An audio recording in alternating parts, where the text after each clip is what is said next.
안녕하세요. 굿모닝 성공투자의 아침 김은수 앵커입니다. 자, 우리 굿모닝 성공투자의 아침에서는요. 매주 월요일부터 금요일까지 그리고 아침 6시부터 7시까지 팍스경제TV의 최고의 증권 전문가들과 함께 주식 투자에 유용한 팁을 드리고 있습니다. 자, 최근 주요 시황이나 업종 분석 그리고 종목 분석이라든지 핫한 주식시장의 이슈를 분석을 해드리고 있습니다. 자, 주식 투자에 반드시 필요한 기초 교육부터 심화 교육까지도 진행을 하고 있는데요. 방송 내용에 대한 질문이나 방송 자료, 분석 자료가 필요하신 분들은요. 여기 하단에 나와 있는 노란통 메신저를 통해서 누구나 무료로 받아가 보실 수가 있습니다. 자, 하단의 안내와 같이 노란통 메신저를 실행하시고요. 오픈 채팅방 검색을 누른 다음 하단에 안내되어 있는 오늘 방송을 진행하시는 전문가님의 키워드를 입력하셔서 검색하시거나 만약 그게 너무 귀찮다 하시는 분들이 계실 겁니다. 자, 오른쪽 하단에 나와 있는 QR코드를 이용하시면 되는데요. 자, 스마트폰을 꺼내셔서 카메라를 실행하시고 이 QR코드를 가져다가 대시기만 하시면 바로 입장이 가능합니다. 자, 입장하셔서 방송 보고 왔어요 라고 하시면서 교육 자료 그리고 시황 자료 그리고 종목 상담까지 다 편하게 받아 가보시길 바라겠습니다. 자, 본 방송은 녹화 방송입니다. 일정 부분 시차가 있을 수 있다는 것을 감안해 주시고 시청해 주시길 바라겠고요. 자, 우리 굿모닝 성공투자의 아침에서는 팍스경제TV의 전체 증권 전문가님들 중에 수익률이 가장 좋은 메인 간판 전문가님들만 나오고 있습니다. 자, 오로지 수익률 상위 랭크자들만 이 굿모닝 성공투자의 아침에 출연할 수가 있기 때문에 우리 시청자 여러분들께 많은 도움이 되실 거다라고 믿고 있습니다. 자, 그럼 오늘 방송을 해주실 우리 전문가님 바로 만나보러 가실까요?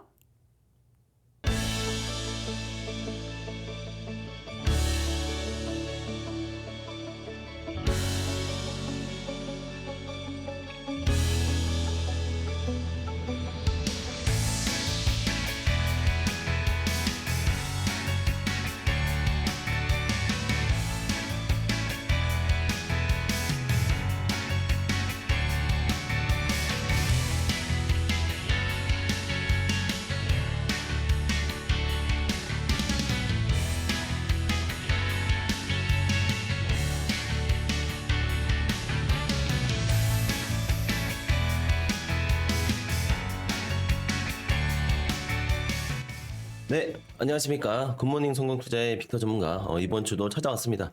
여러분들에게 11월 달 좋은 종목들 꽤 안겨드리려고 했었는데 이제 게임주들이 사실상 이제 제가 추천드렸던 종목들이 좀 하락세를 맞이했는데요.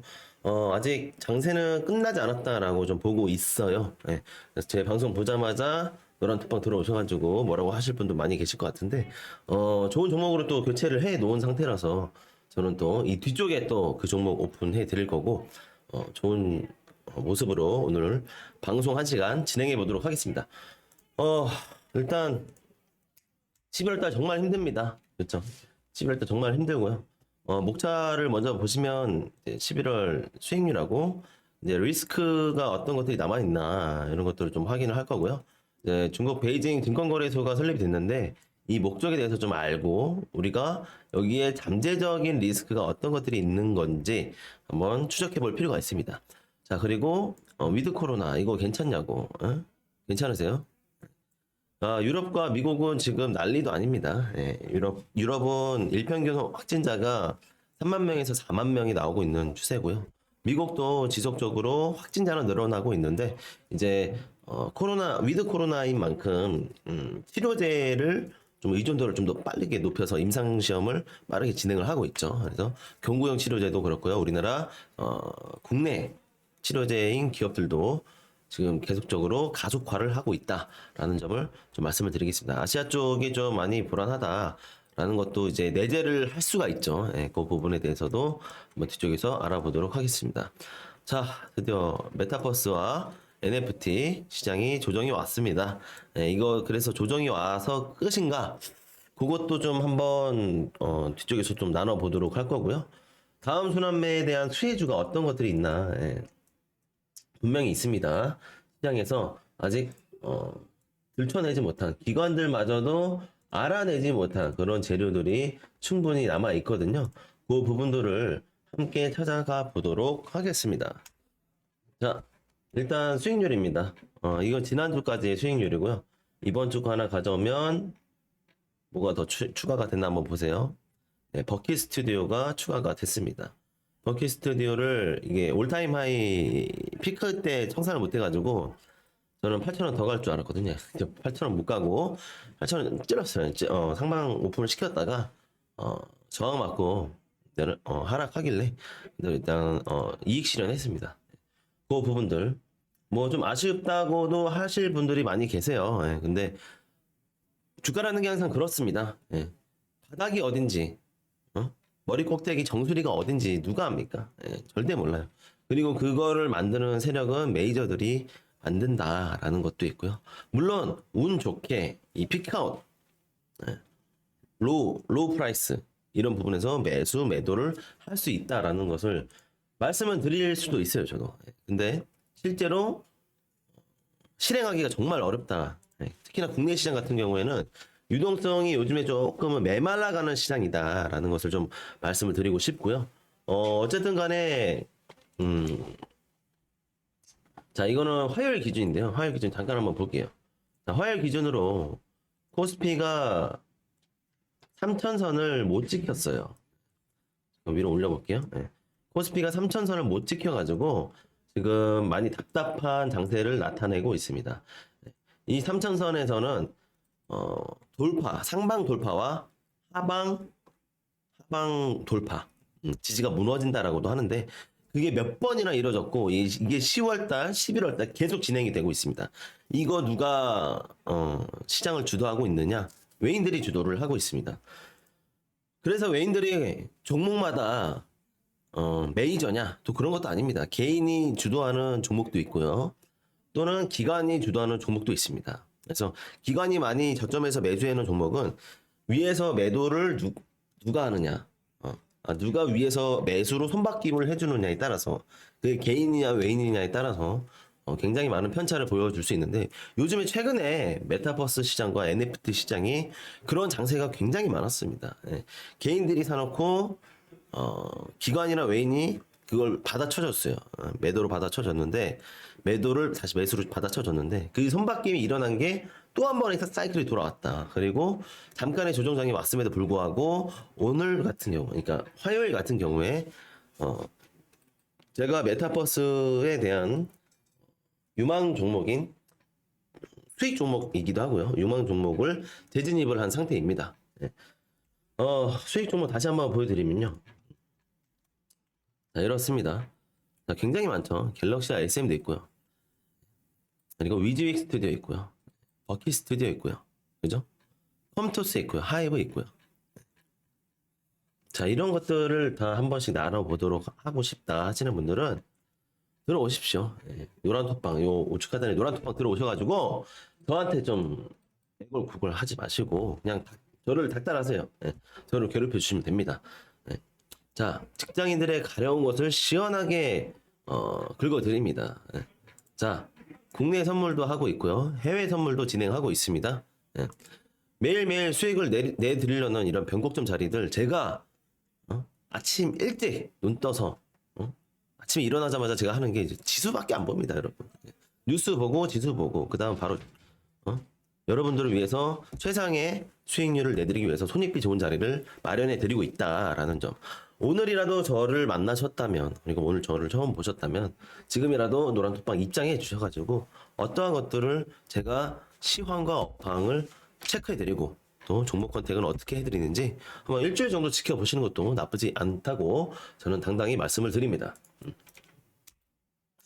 자, 다음 목차를 한번 보시면 미중 첫 화성회의 정상회담이 진행이 됐죠. 네, 여기 주요 내용이 이제 뭐 많았어요. 생각보다 많았는데 이제 결국에 뭐냐, 이제 패권 경쟁 시대에서 무역 갈등에 대한 내용을 어떻게 해소할 것인가를 두고 서로 의견이 이제 컨트랙트 이제 접목이 잘 되지 않아서 결국에는 흐지부지된 첫 정상회담이었다. 그러나 나름 이렇게 첫 정상회담을 하려는 트라이 자체를 저는 굉장히 좋게 보고 있습니다. 이제 국가 간의 리더십이 있는 대통령과 의장이 화상 회의를 진행했지만 어쨌든 이런 국제 질서가 바르게끔 잡히게끔 이제 선진국인 미국이 주도하에 중국과 함께 협력을 하려는 그런 모습이 보여졌습니다.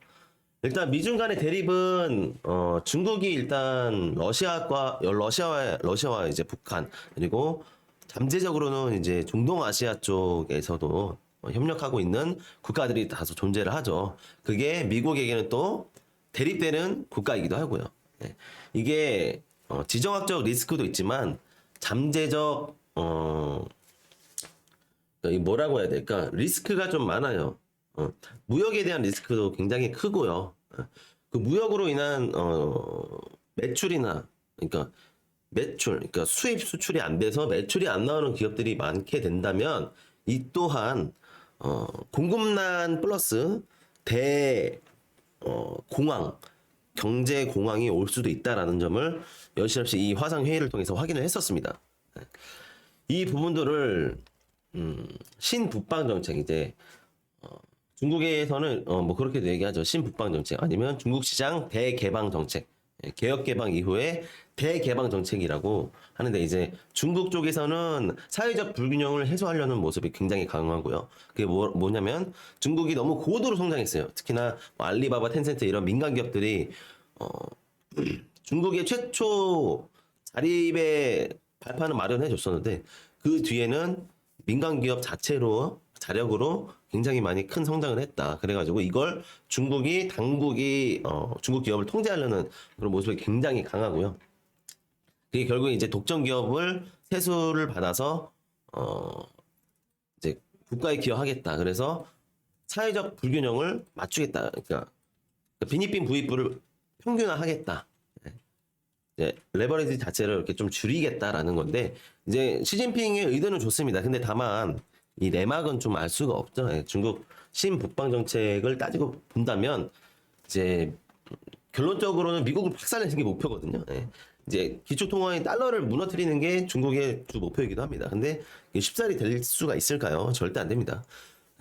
그래서 뜨고 있는 게 가상화폐, 비트코인, CBDC, 디지털 자산, NFT 이쪽이 뜨다 보니까 그쪽에 대한 우리나라 국내 주식 수혜주도 굉장히 많았었죠.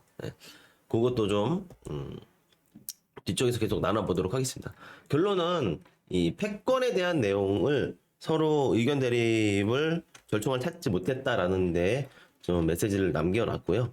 우리나라는 거기 가운데서 이제 뭘 해야 되느냐? 할 게 없습니다. 힘이 어디 있습니까, 우리나라? 그냥 한중 관계에 대한 완화 정책을 좀 더 시행을 할 수가 있다라는 것을 아마 바이든 정부에서는 인용을 할 것이다. 야, 너네 대한민국 너네 중국이랑 좀 친하게 놀아. 위드 코로나 이제 정상 진행되면은 아마 이제 너네 무역 수출도 꽤 원활히 이루어질 거야. 그러니까 너네 먹고 살 만큼 해. 라고 미국이 수용을 해줄 거라고 믿어 의심치가 않습니다. 자, 미국은 또 인플레이션에 대한 우려가 굉장히 많습니다. 이제 파월 의장이 유임이 아니라 연임이 됐습니다. 결국에는 페드, 미국 중앙은행이라고 하는 페드에서 의장직을 두고 기존에 있었던 파월 의장이 연임을 하냐 아니면 이제 부의장이 이제 교체되느냐, 부의장이 이제 의장으로 올라가느냐 마느냐 이거를 두고 있었는데 연임이 됐습니다. 파월 의장이 연임이 됐고 근데 그로 인해서 채권 가격이 급락하면서 채권 금리가 상승하고 그래서 그로 인해서 이 주식 시장이 폭락을 했습니다. 미국 나스닥 종합지수를 가져왔고요. 결국에는 월요일 11월 22일 월요일 날 일단 이런 폭락장이 나왔었는데 이게 폭락이라고 하기에는 아직 시작도 안 했다라는 것을 좀 보여주고 싶습니다. 워낙에 고점 올타임 하이를 한 번 더 찍고 나서 고점에 대한 차익 매물이 나왔다라는 정도로 좀 해석을 하고 싶은데 언론 쪽에서는 일단은 좀 뭔가 두려운 피어한 그런 분위기가 굉장히 많이 나왔어요. 저는 그렇게 생각하진 않고요. 단순 차익 매물이 나왔고 이제 반등의 구간이 아마 이제 녹화보는 월요일 날 나가겠죠. 근데 화수목 이렇게 반등을 해주지 않을까 그렇게 좀 예상을 하고 있습니다. 자, 인플레이션 가속화를 한번 보세요, 여러분. 자, 2020년 코로나 저점 대비해서 무자비하게 물가 상승, 인플레이션이 일어나고 있다라는 것이 여지없이 드러나고 있습니다. 네. 이런 부분들을 나 이런 거 좀 처음 듣는데 너무 어렵다. 그리고 이런 글로벌 거시 경제를 좀 알아야 국내 주식을 투자를 잘할 텐데 잘 모르겠다 하시는 분들은 우측 하단에 노란 톡방 들어오세요. 들어오셔서 저를 물고 들어드세요. 네. 그냥 전문가한테 질문하는 것도 어려운 것도 아닙니다. 예, 다만 쓸데없는 질문은 좀 삼가해 주시고요.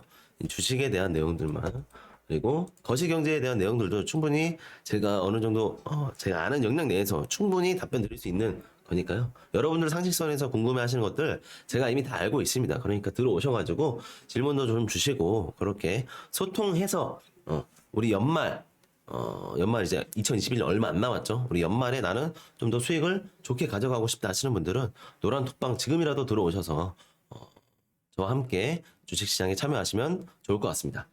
네, 저는 잠시 쉬었다가 2부에서 찾아뵙도록 하겠습니다.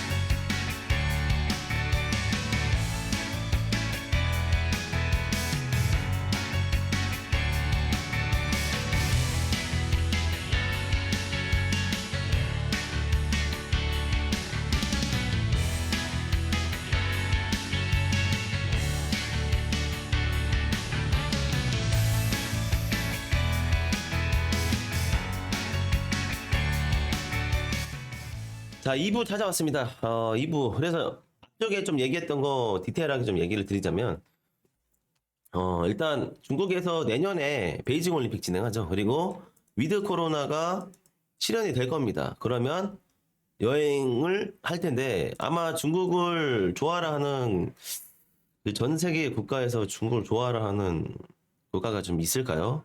지금 반감이 많이 사져 있죠. 응. 반감이 엄청 많이 실려 있습니다. 우한 폐렴으로 시작된 코로나 때문이죠. 그게 이제 또 중국한테는 리스크예요. 예, 리스크고 중국뿐만 아니라 전 세계적으로 일단 고령화 시대에 그런 접어들고 있다. 예. 그래서 중국은 산하 정책 제한을 완화시킨다. 예. 3인 그러니까 자녀를 3인까지 허용시킨다라는 것을 올 초에 좀 실현을 했었죠.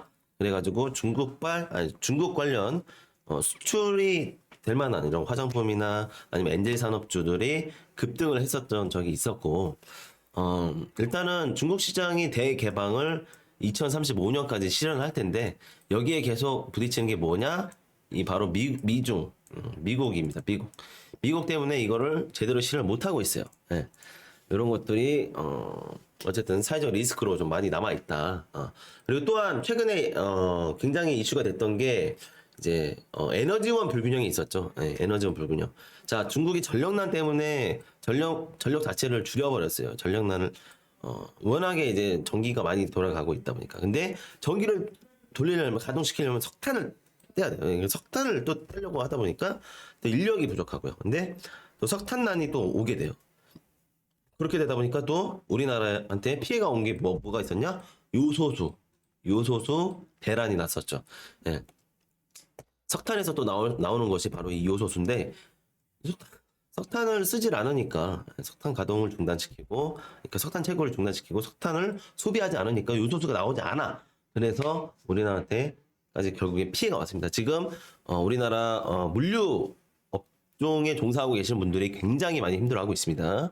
그래서 이것을 어떻게 해야 되냐, 뭐, 여러 가지 있었는데, 제가 시장 공략을 하려고 했던 것은 음폐수, 음식 폐기물에서 나오는 이런 폐수 자체를 요소수로 전환해서 쓸 수 있는 이런 친환경 에너지 친환경 에너지 기술력을 가지고 있는 기업이 있었는데, 아직은, 수급을 못 받고 있어요. 그런데 제가 뭐 가격 전략 같은 거, 그런 대박 수혜주가 나올 수 있는 기업들이 궁금하시다면, 저와 함께 참여하시면 됩니다.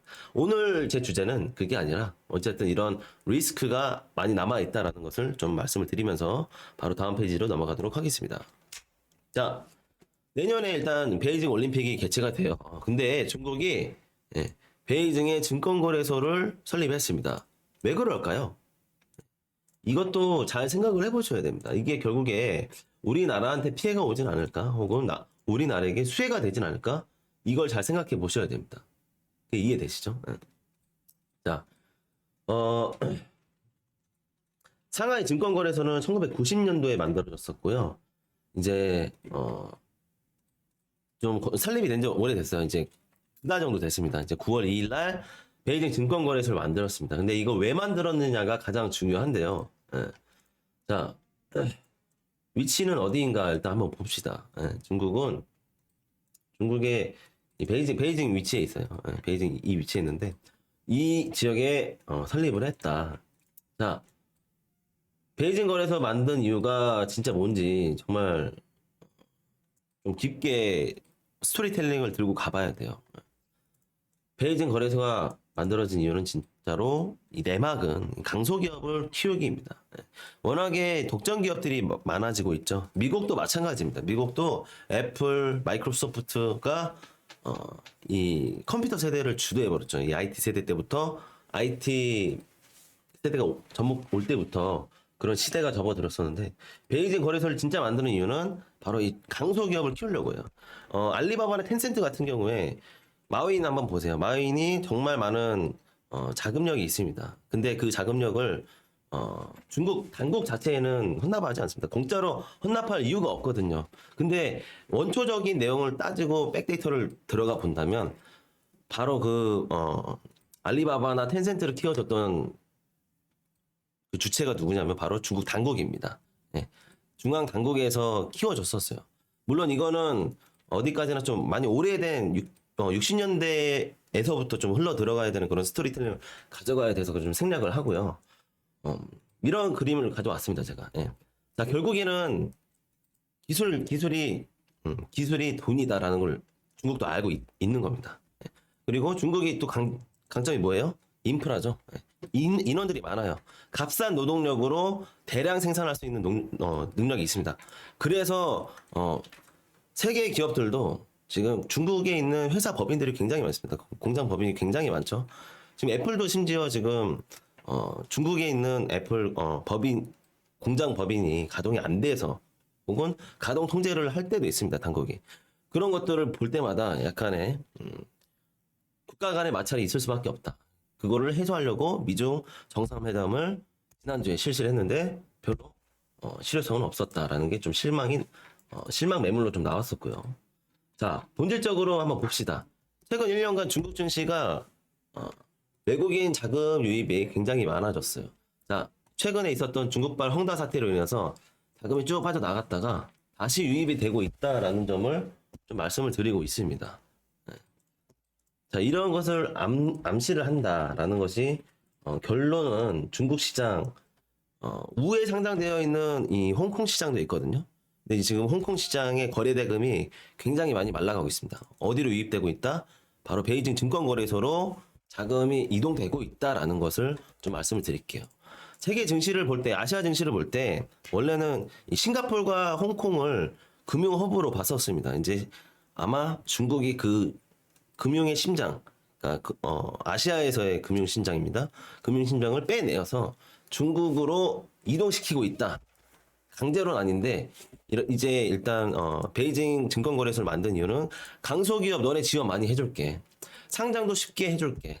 우리 중국 당국에서 무제한 양적 완화까지는 아니더라도 퀀티테이티브 뭐 그렇게까지는 아니더라도 양적 완화까지는 아니더라도 중소기업을 그러니까 한국 기업으로 키워줄 수 있다라는 게 요 키포인트가 되겠습니다. 요게 제가 가져왔던 내용이고 어쨌든 결론적으로 보면 사회적 불균형을 좀 해소하려는 느낌이 굉장히 강하다라는데 이게 외부에서 봤을 때 굉장히 좋은 메시지로 받아들여지고 있는데 또 내부적으로 봤을 때는 독점 기업들 죽이고 중소기업들 살려서 반 독점 기업을 또 다른 반 독점 기업을 만들려고 하고 있는 것을 내재할 수가 있습니다. 자, 이런 것들 궁금하다. 그리고 종목이 여러분들 제일 중요한 게 이제 종목이시죠. 네. 자, 종목 같은 경우 종목이 제일 궁금하다 하신 분들 들어오십시오. 노란 톡방 내에서만 오픈해 드리고 있습니다. 예. 그런 것들을 좀 잘 참고해서 봐주셨으면 좋겠고요. 자, 위드 코로나 정말 괜찮은 걸까? 네, 안 괜찮습니다. 하지만 미국은 전면 봉쇄는 안 하겠다. 근데 각 주지사별로 통제권은 있어요. 예, 각 주별로 통제권이 있다 보니까 정말 심각한 확진자 추이와 급격한 사망자가 늘어나게 된다면 아마 재봉쇄를 하지 않을까. 요게 이제 또 다른 주식시장의 리스크로 받아들여지고 있습니다. 그걸 좀 잘 참고를 하셔서 위드 코로나 관련주들도 평단 조절 잘 하셔야 됩니다. 우리 저기 노란 톡방 안에서도 조금 지금 침체되어 있는 종목들 평단 조절 잘 해서 수익 손익비 좋게끔 가져가려고 노력을 많이 하고 있거든요. 그 부분들을 좀 참고해 주셨으면 좋겠고요. 자, 메타버스 NFT 테마가 드디어 조정이 왔습니다, 여러분. 예. 야, 이거 근데 막상 조정 오니까 사고 싶지가 않다. 막 이런 느낌이 들기도 합니다. 왜냐하면 조정을 받을 때는 통상 2에서 5거래일 정도를 조정을 줍니다. 예. 그래서 당장 가서 매수를 하긴 조금 꺼려지는데 그 와중에 좀 호재가 있고 이슈가 덧붙인 종목들은 바로 지속적인 상승 반발 매수세가 들어와줬거든요. 바로 뒤쪽에서 좀 종목을 한번 보여드리도록 할게요. 자, 오늘 제가 두 종목 가져왔는데요. 재료는 아직 남아있다. 자, IP. 네, 지식재산권입니다. IP라고 해서 좀 어려워하시는 분들이 많은데, 이게 결국엔 지식재산권, 판권, 그리고 가입자들, 그리고 이 판권에 대한 특허권. 이게 결국에는 다 돈이거든요. 여러분들 요즘에 뭐 가정마다 TV 하나씩 다 있고 IPTV 다 있을 거예요. 그죠? 그 IPTV 가입자 그리고 그 가입을 한 사람들의 알고리즘, 이 사람들의 알고리즘 이게 AI가 빅데이터를 냅니다. 빅데이터. 예. 이게 결국엔 다 돈입니다, 여러분. 예. 기업들한테는 이게 다 돈이에요. 무슨 뜻인지 아시겠나요? 자, 가입을 해요, 사람들이. 그리고 뭔가 봐요. 시청하는 콘텐츠, 마음에 드는 콘텐츠가 있을 거 아니에요? 서칭을 합니다. 서칭을 해서 영화를 보던, 드라마를 보던, 예를 들어서 지금 제가 IPTV를 예를 들어서 지금 나타내고 있는데, 이게 요즘에 보통의 일반 기업들이 다 실행을 하고 있는 마케팅 전략들입니다. 경로 유입, 어플도 마찬가지입니다. 시청자 경로 유입, 시청자 유입 경로, 가입 경로, 뭐 어디서 보고 광고를 보건, 누구한테 소개를 받았건 그런 것들을 다 빅데이터를 통해서 빅데이터입니다. 빅데이터, 예, 빅데이터 아니고요. 예. 빅데이터를 통해서 나온다. 자, 그리고 제가 이 주가를 하나 가져왔죠. 오늘 이 기업 화요일 기준으로 바로 5% 이상 다시 반발 매수가 바로 들어와줬습니다. 장중에는 한 10% 가까이 상승을 해줬었는데 잠깐 윗골이 달리면서 그간에 있었던 매수 물량에 대한 차익 실현 매물이 좀 나왔다라고 좀 보여지고 있습니다. 일단 이렇게 보여드리겠습니다. 콘텐츠 기업인 리디와 MOU를 체결했다. 자, 리디가 뭐냐? 리디가 뭔지 여러분들 한번 보시면 될 것 같은데 제가 자료는 여기까지만 가져왔어요. 자, 리디라는 기업이 결국에는 이 웹툰과 웹소설을 기반으로 한 이 콘텐츠를 판매하는 기업입니다. 판매라는 것이 이제 판매라고 하니까 좀 장사하는 그런 영업을 하는 그런 느낌일 텐데 어쨌든 기업이 성장하려면 영업을 해야 되잖아요. 자, 웹툰과 웹소설 이쪽이 굉장히 그 여성 팬층이 굉장히 많습니다. 여성 팬층. 예. 그리고 남성 팬층보다는 여성 팬층이 굉장히 많고요. 굉장히 다양한 소설이 있고 이 소설 작가들이 가지고 있는 이 능력 이게 장르에 따라서 다르죠. 예, 장르가 뭐 이제 스릴러냐, 뭐 범죄냐, 아니면 이제 연애 소설이냐, 뭐 이런 것들로 분류가 되기 때문에 굉장히 편향이 될 수도 있겠지만 어쨌든 좋은 콘텐츠가 굉장히 많이 있어서 여성 팬층이 좋아하는 콘텐츠가 많이 있었기 때문에 이 리드가 지금까지 성장을 할 수 있었다라고 좀 말씀을 드리겠고요. 자, 웹소설로만 보던, 웹툰으로만 보던 그런 내용물을 영상으로 만든다. 자, 누구랑 같이 협력하냐? 네. CJ 엔터테인먼트와 바로 제가 앞전에 보여드렸던 이 기업과 함께 갑니다. 이 기업입니다. 네. 이 기업은 뭐 노란 톡방에 들어오시면 그냥 제가 바로 알려드릴게요. 네. 근데 가격 전략 같은 경우는 워낙에 신중하다 보니까 조금은 신중하게 저도 방송 출연을 하는 만큼 신중하게 말씀을 드릴 필요가 있다라고 생각해서 이런 자료들을 좀 준비했고요. 자, 최근에 이런 내용도 있어요. 네. 자, 이정재와 정우성이 소속해 있었던 이런 아티스트 컴퍼니 설립 5년여 만에 이 기업과 지금 제가 가져온 이 차트에 나와 있는 기업과 매각 협상에 나섰다라는 호재가 있습니다. 자, 매각이 되든 되지 않든 이 기업은 일단은 호재입니다.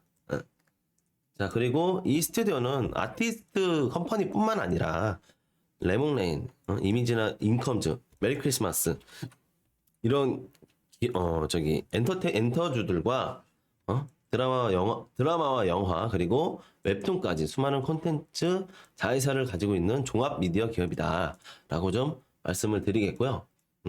이 레몬레인이라는 기업이 이제 곧 상장을 할 거예요.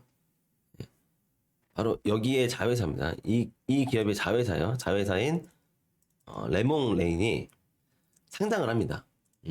레몬레인 얘기한 거면 이미 재료는 다 여러분들한테 오픈해드린 거고요. 이게 최대 주주로 아마 상장을 할 걸로 좀 보여지고 있고, 자회사다 보니까 당연히 이 기업이 최대 주주겠죠.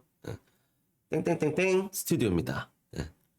요거는 잠시 쉬었다가 3부에서 또 말씀드리도록 할게요.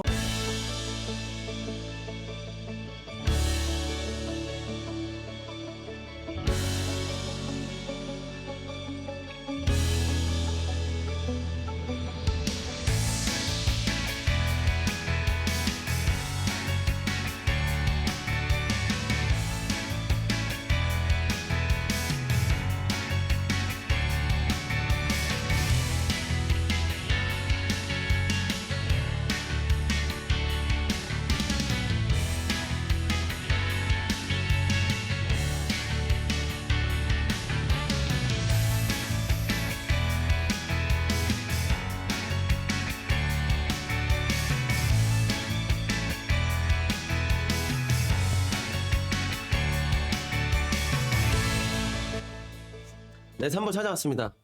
자, 이 기업에 대해서 계속 설명하다 말았는데, 이 레몬레인이라는 기업이 결국에는 상장을 하는데, 레몬레인이 어떤 기업이냐, 이제 2010년에 그 KBS 월화 드라마를 방영했었던 스튜디오입니다. 성균관 스캔들을 통해 이름을 널리 펼쳤었고, 그때 좀 매출이 굉장히 꽤나 좋게 나왔었던 걸로 기억을 하고 있고요. 이제 콘텐츠 제작에만 그치는 것이 아니라 이 콘텐츠에 대한 소유권, 아까 얘기했던 이 IP, 지식재산권 있죠? 소유권에 대한 내용을 가지고 이걸 또 마케팅 전략을 가지고 뭐 여러 가지 상품들을 내놓을 수 있겠죠. 뭐 사진을 내놓든 월페이퍼를 내놓든 뭐 여러 가지 다양한 상품을 시중에 풀어서 독자들 혹은 구독자들과 애청자들에게 한층 더 높은 팬층을 살 수 있는 그런 전략 구도를 가지고 가고 있다. 그거를 요새 이제 지상파 케이블 종합 편성 채널 너나 할 거 없이 IPTV 내부로 유입이 돼서 상품을 그러니까 시청할 수 있게끔 하는 것이 가장 중요하다. 이게 바로 콘텐츠 시장인데 메타버스 시장하고도 같이 볼 수가 있습니다. 왜냐하면 메타버스라는 것이 이제 가상 현실에 대한 한층 더 높은 격 높은 그냥 언어라고 좀 단어라고 좀 말씀을 드릴게요. 이게 아직 뭐 공식화된 내용은 아니지만 메타 가상 현실에 대한 고급진 이 그래픽을 구현해 내려면 이런 VFX 기업들 이제 컴퓨터 그래픽 기업들이라고도 하죠. 이 VFX 기업들이 좀 더 많이 성장을 하고 좀 더 많은 장비와 좀 더 많은 인력들을 확충해서 좀 더 좋은 콘텐츠를 만들어야 됩니다. 그러려고 하고 있고요. 이 기업이 지금 실제로 최근에 대박났던 그 시리즈물이 있어요. 여기까지만 말씀을 드리겠습니다. 더 이상 알려드리면 의미가 없으니까요. 더 궁금하신 분은 뒤쪽에서 좀 제가 말씀을 드리겠습니다. 자, 그래서 좀 이제 다운탑 형태로 한번 진행을 해볼게요. 메타버스 시대는 언제일까요? 그게 가장 궁금하시지 않나요? 이게 가장 키포인트예요. 자, 메타버스. 페이스북이 사명을 메타로 변경했어요. 그죠? 이 사명을 변경한 이후에 조직도 그리고 마케팅 부서를 나눠서 보니까 이 소셜 미디어와 리얼리티 랩이라는 부서로 나뉘게 됩니다. 자, 소셜 미디어는 기존에 가지고 있었던 주 광고 매출로 회사 수익을 냈었던 이런 페이스북, 인스타그램, 왓츠앱 등이 있고요. 자, 리얼리티 랩은 실제로 말 그대로 이제 신세대에 접어들 수 있는 이런 메타버스나 이런 가상 AR, VR 있죠. 이 크게 쓰고 나서 이 내 가시권에서 뭔가 증강현실이 일어날 수 있게끔 해주는 이런 도구들 그리고 디지털 금융. 이게 디지털 금융이라고 하는 것은 결국에 가상 자산에서 파생이 되어 나오는 이런 디지털 자산을 주요 사업 영역으로 가지고 가고 있습니다. 자, 이런 것들 보시면서 뭘 느끼셔야 되냐. 인용을 해야 된다는 겁니다. 나 자체도 지금 메타버스가 뭔지도 잘 모르겠고, 솔직히, 게임 같은 경우에 현질하는 거고, OTT, 그러니까, 이런, 컨텐츠 같은 경우에는 그냥, 팬층으로서의 내가 더 살 수 있는 그런 구독료, 혹은 구독 이상의 실물 자산을 받을 수 있는 것들이 무엇이 있느냐. 이것뿐인데, 이거를 어떤 형태로 시대를 이끌어 갈 것인가. 말 그대로 지금 제가 봤을 때는 IT 버블과 굉장히 유사한 사이클이 돌아오고 있다라고 저는 보고 있습니다. 다만 여기서 진짜 뻥카 안 치고 정말 열심히 이 메타버스 신생 사업에 뛰어드는 기업들은 분명히 그만큼의 득이 볼 것이고 주가는 몇백 배 이상 상승할 수가 있습니다. 제가 그 몇백 배짜리를 이렇게 좀 한번 가져와 봤고요. 최근에 위메이드 같은 경우가 굉장히 많은 상승세를 보여줬었는데, 저는 이 기업이 이제 2타자이지 않을까, 제 2타자이지 않을까, 그렇게 좀 보고 있습니다. 마이크로소프트 같은 경우도 마찬가지예요. 홀로렌즈라고 이거 아세요, 여러분? 자, 이거 아시죠? 네. 자, 이거 닌텐도 위에서, 그러니까 일본 기업도 하물며 닌텐도 위에서도 이 AR, VR과, 직접 이제 게임을 AR 그 웨어러블을 착용을 해서 할 수 있는 현실 체험이 한층 더 높아지는 그런 기기들을 만들었었는데, 자, 홀로렌즈를 마이크로소프트에서도 만들었습니다. 자, 이런 거예요. 예. 생각보다 근데 너무 커요. 너무 크고 실제로 착용해 보면은 묵직묵직합니다. 여러분들 여기서 느끼셔야 될 게 다음은 소프트웨어가 아니라 바로 하드웨어적인 부분을 파고들어야 된다라고 좀 말씀을 드릴게요. 자, 최근에 제가 미션 임파서블을 집에서 심심해서 다시 봤었는데, 자, 메타버스가 또 생각이 나더라고요. 안면 인식 자체를 이 MIT 요원이 이 렌즈 하나를 끼고 나서 이 렌즈예요.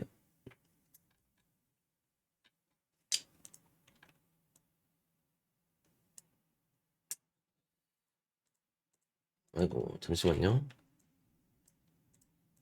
자, 이 렌즈입니다. 네. 이 렌즈를 끼고 나서 암호 해독부터 안면 인식까지 다 해버리는 그런 모습을 보여주고 있습니다. 이거 신기하지 않나요? 생각보다 신기해요. 이런 거 보면서 야, 이게 진짜 영화가 현실화되고 있는 건가 싶기도 합니다. 예, 맞습니다.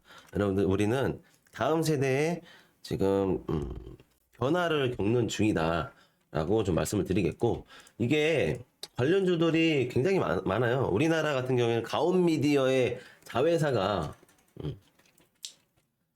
실제로 이런 헬멧 타입의 이제 XR 기업, XR 디바이스를 내놨어요. 예. 지금 상품을 실제로 판매를 하고 있고, 산업 분야에서도 좀 일부 수주가 되긴 했는데 대량 수주가 나오고 있지는 않습니다. 예, 가온미디어의 자회사 K피처스 테크입니다. 가온미디어의 자회사입니다. 근데 제가 가온미디어를 추천해 드리는 건 아니고, 자, 이런 웨어러블 기기가 지금 판을 치고 있는데, 자, 우리가 항상 이런 휴대폰, 셀폰도 있잖아요. 우리 휴대폰 처음에 나왔을 때 어땠어요? 굉장히 컸었죠. 굉장히 크고 두껍고 무겁고 그랬었죠. 그게 점점 양산화가 되고 성장 가속화가 되다 보니까 어떻게 돼요? 딱 이 한 손 안에 들어오는 휴대폰도 있었고, 물론 저도 지금 다시 조금은 큰, 너무 작다 보니까 화면이 눈에 안 보여서 조금은 큰 셀폰을 쓰고 있지만, 여러분들 이게 결국에는 이게 현실화돼야 됩니다. 자, 저는 그래서 렌즈 시장에 대해 한번 컨택을 해볼 필요가 있다라고 좀 말씀을 드리겠습니다. 자, 신기기 하드웨어 부분의 웨어러블이 너무 무겁다. 첫 번째. 이걸 소형화시켜야 된다. 두 번째. 뭘로 해야 될까? 바이오 기업과 이 렌즈 사업의 고유 사업을 가지고 있는 기업이 코퍼레이션, 협업을 해야 된다라는 것을 좀 말씀을 드리겠습니다. 자, 결국에 렌즈 시장을 봐야 되는데, 최근에 렌즈 시장에 대한 데이터를 가져왔어요. 자, 저는 이제 중국 기준으로 한번 보겠습니다. 중국의 콘택트 렌즈 시장 동향을 가져왔었는데, 이제 11월 17일 겁니다. 상당히 좋지는 않습니다. 지금 당장 매출이 안 나오죠. 왜? 자, 우리가 시력 교정을 하려면 직접적으로 이 안경점에 가서 교정을 해야 되고, 기기 갖다 대서 제 시력을 측정해야 되잖아요. 그리고 실물을 받기까지 상당 시간이 소요됩니다. 예. 우리나라에도 꽤나 많은 기업이 있는데, 지금 어쨌든 언택트 시대로 들어서면서 실질적으로 이런 콘택트 시장이 많이 지지부진한 것은 사실입니다. 자, 소프트웨어가 흥했다면 다음 타자는 하드웨어. 요거를 지금 강조를 드리고 있고요. 요거를 좀 더 디테일하게 뒤쪽에서 설명을 드리도록 하겠습니다. 바로 이 렌즈 시장에 대해서 좀 볼 건데, 자, 국내 주식에서는 바로 이 땡땡 무역이라는 기업이 있습니다. 자,